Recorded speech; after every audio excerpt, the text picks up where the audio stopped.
사람의 얼굴은 하늘이 쓴 글이라 하지요. 하지만 그 글을 읽는 이는 드물었습니다. 조선 중기 한양 외곽 죽간과 거울을 들고 다니며 사람의 운명을 꿰뚫어 본다는 사내가 있었습니다. 그는 스님이었으나 속세를 떠돌았고 사람들은 그를 관상가라 불렀습니다. 오늘은 죽간 하나로 사람들의 운명을 뒤바꾼 의문의 관상가 이야기를 들려드리겠습니다. 이 이야기가 궁금하시다면 구독, 좋아요 꾹 눌러주세요.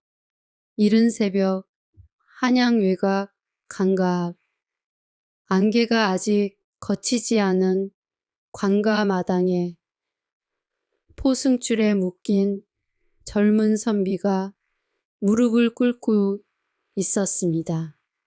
백성들은 멀찍이 지켜보며 수군거리고 있었습니다. 억울합니다. 저는 영모와 무관합니다.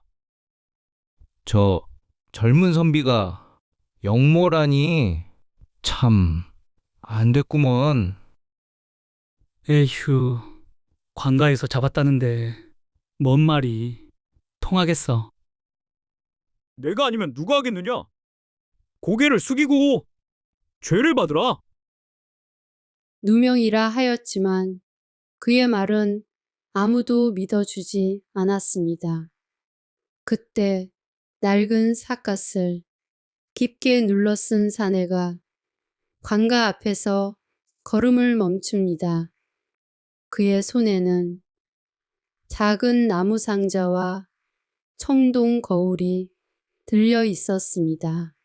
저 사내는 또 누구지? 점쟁이인가?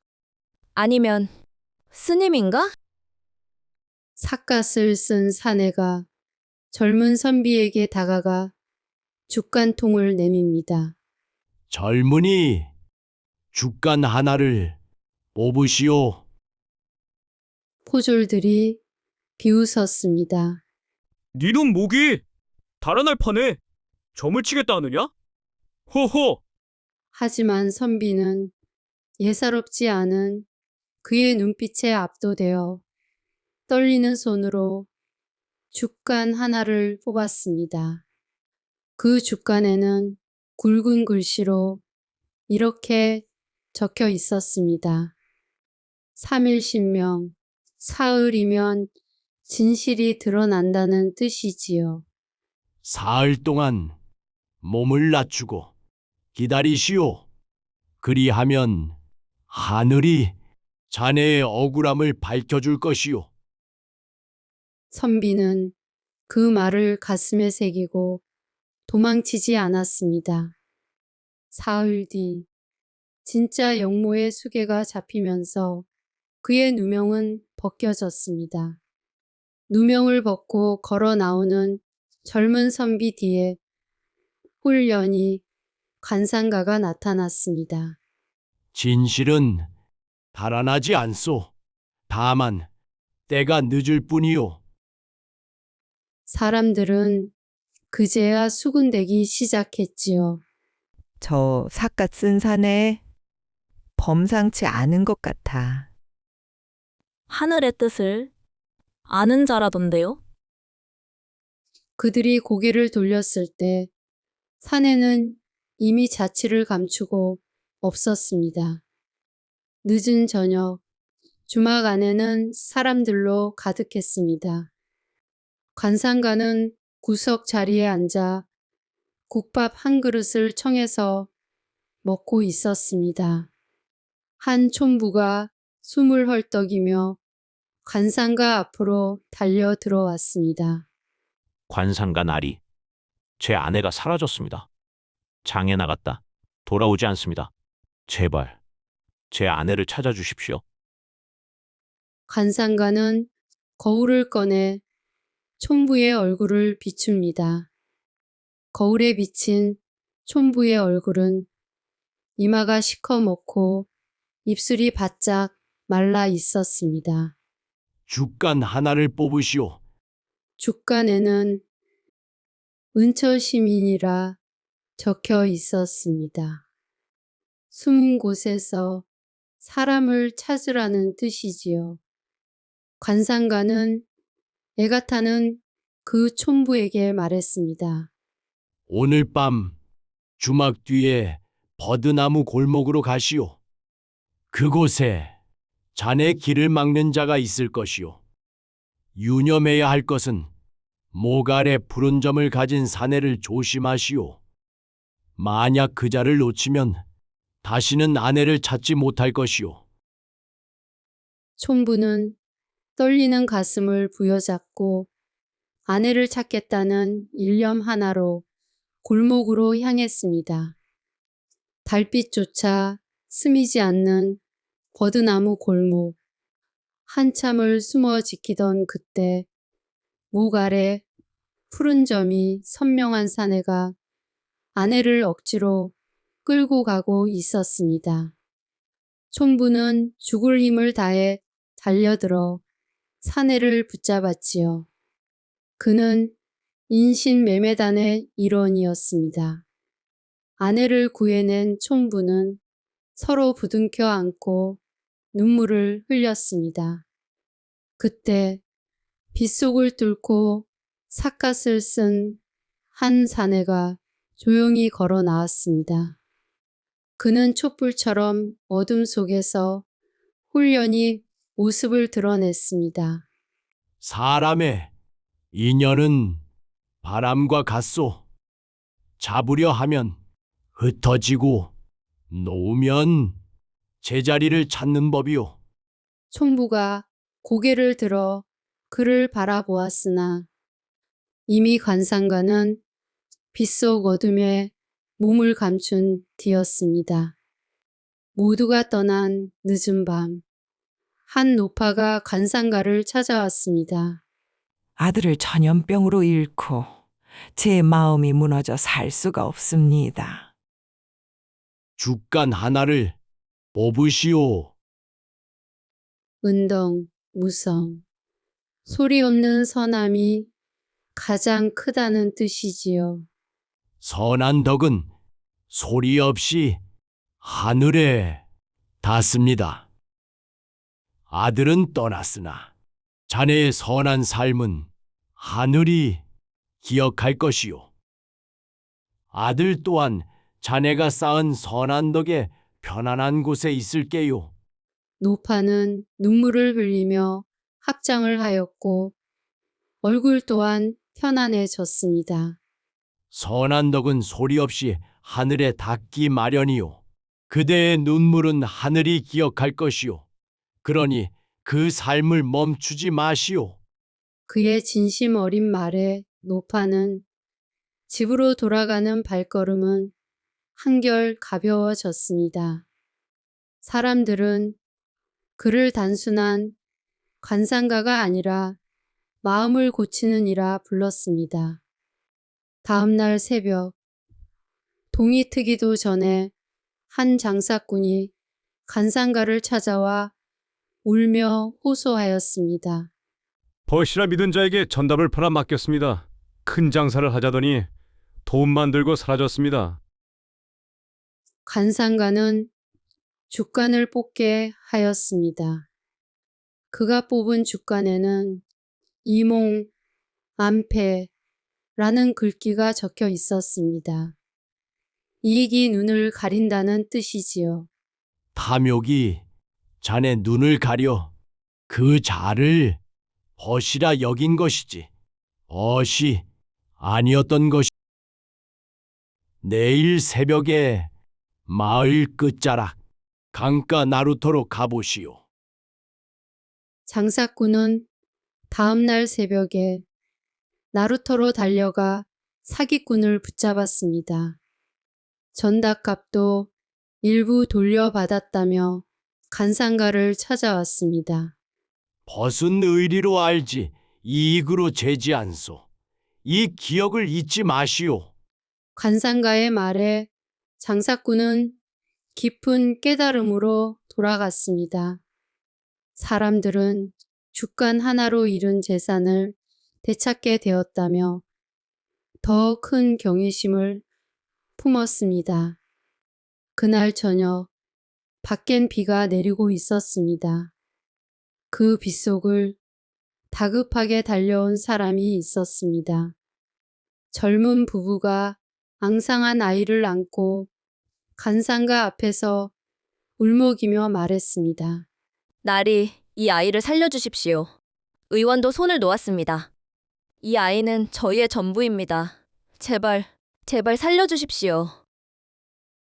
간상가는 조용히 부부를 바라보다가 작은 청동 거울을 꺼내어 아이의 얼굴을 비추었습니다. 죽음의 빛이 아직 완전히 닫히지 않았구나.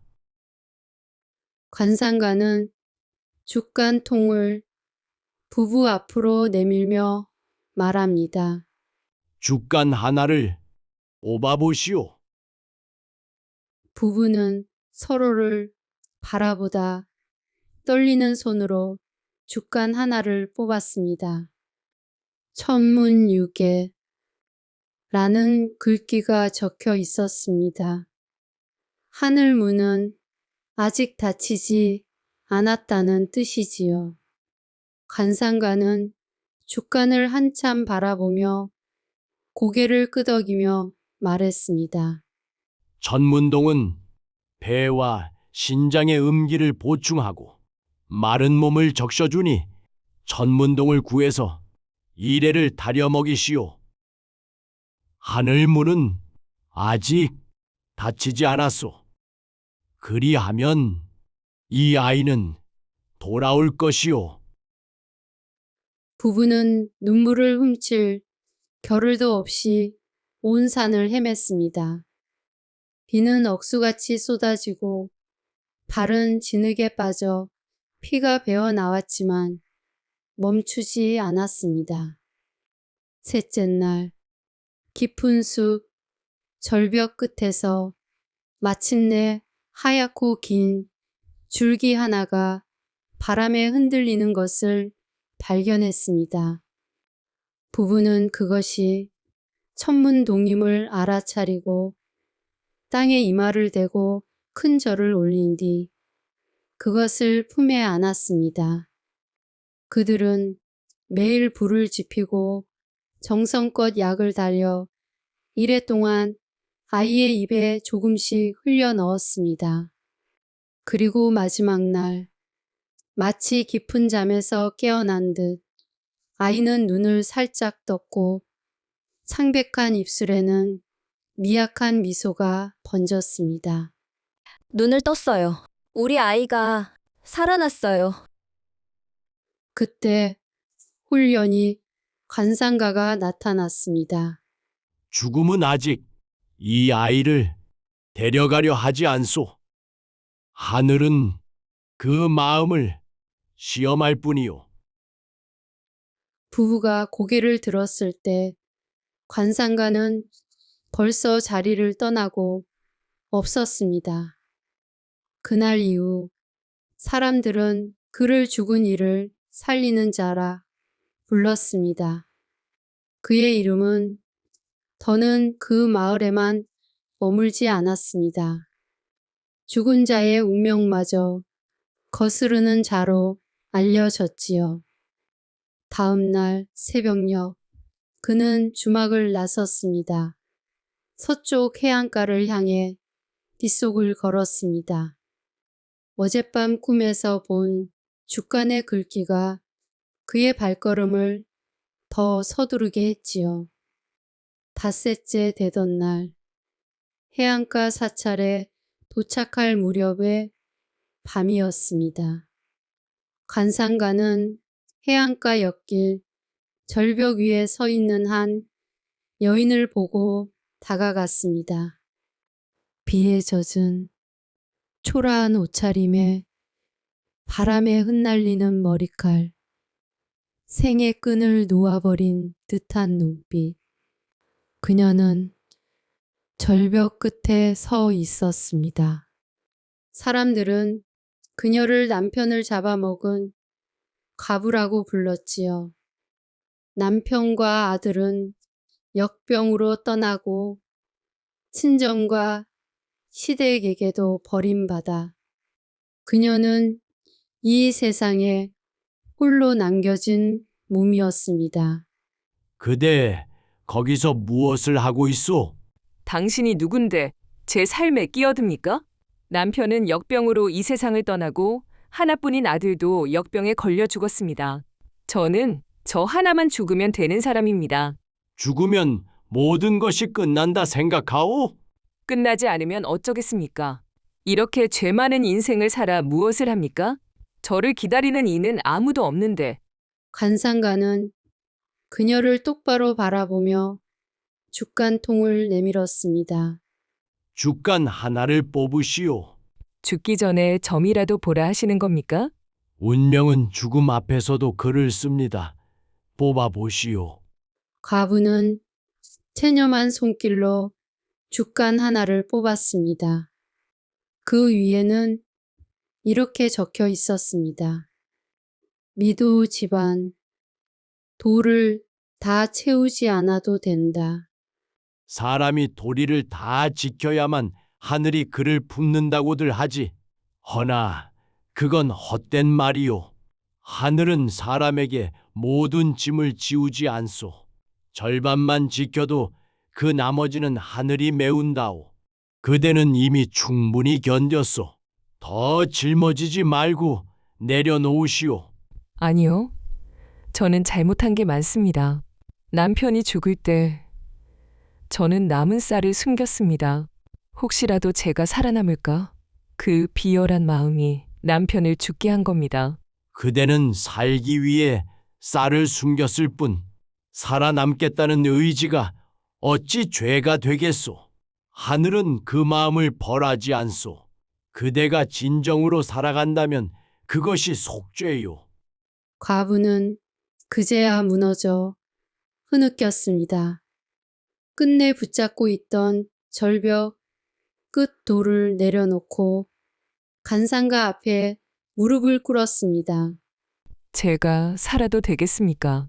살아야 하오. 사는 것이 바로 하늘이 그대에게 준 길이요. 오늘부터 그대의 발걸음이 남편과 아들을 위한 기도가 될 것이요. 과부는 엎드려 오열하였습니다. 폭우는 여전히 쏟아졌지만 그 울음 속에는 살아야겠다는 결심이 섞여 있었습니다. 사람이 짊어지는 돈은 절반이면 충분하오. 그 나머지는 하늘이 채우는 법이요. 그녀가 고개를 들었을 때 관상가는 이미 어둠 속으로 사라지고 없었습니다. 훗날 과부는 집으로 돌아가 부모가 없는 아이들을 돌보며 살았다고 합니다. 사람들은 그를 두고 이렇게 불렀지요. 죽은 자를 대신해 산 자들을 살린 여인이라고. 올 여름 장마는 쉼없이 몇 날 며칠 비가 쏟아지고 있었습니다. 며칠째 바닷바람마저 거세게 불더니 어제부턴 땅이 한 번씩 흔들리곤 했습니다. 해안가 마을 사람들은 불안에 휩싸여 있었습니다.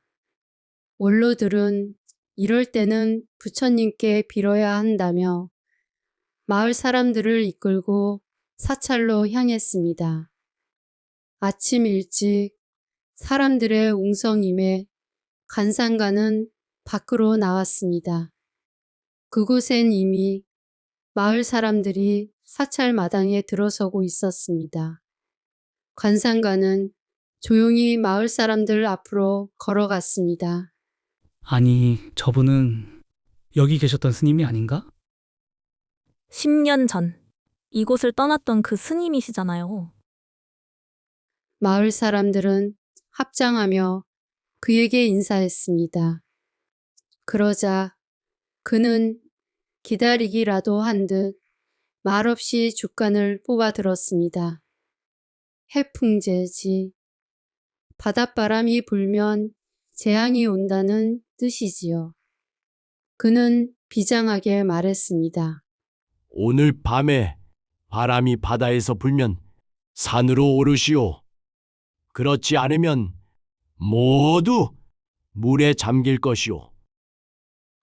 많은 사람들은 돌아온 스님이 미쳐서 돌아왔다고 비웃으며 발길을 돌렸습니다. 하지만 그의 말을 믿은 원로와 몇몇 사람들은 산으로 향했습니다. 그날 밤 거대한 해일이 마을을 덮쳤습니다. 주간의 경고를 따른 이들만 살아남았습니다. 관상가는 마을을 내려다보며 혼자 말했습니다. 죽는 자와 사는 자를 가르는 것은 운명이 아니라 단 한 번의 선택이요. 며칠 후 비가 그치고 살아남은 이들은 은혜를 갚겠다며 사찰로 찾아왔습니다. 하지만 유사체 안에는 그가 없었습니다. 그 자리에 있던 것은 작은 나무관 하나, 그리고 그 위에 가지런히 놓인 죽간 한 장뿐이었습니다. 죽간엔 이렇게 적혀 있었지요. 천시불기, 하늘은 시험할 뿐 버리진 않는다는 뜻이지요. 사람들은 관을 열어보며 술렁였습니다. 몸은 흔적 없이 사라지고 죽간만 남은 거지요. 그는 스스로 인연을 끝내고 떠난 것일까요? 아니면 또 다른 길로 향한 것일까요? 그의 마지막 목소리가 바람에 실려 들려오는 듯 했습니다. 관상은 하늘이 쓰되 운명은 사람이 만드는 법. 하늘은 사람을 시험할 뿐 버리진 않소이다. 사람들은 그제야 깨달았습니다. 그가 남긴 주가는 단순한 점괘가 아니라 살아가고 있는 자들을 향한 하늘의 메시지이었다는 것을. 그의 모습은 사라졌지만 그가 남긴 주간과 그의 말은 오래도록 사람들의 가슴 속에 살아 있었습니다. 오늘 이야기가 마음에 남았다면 구독과 좋아요, 그리고 댓글로 여러분의 생각을 남겨주세요.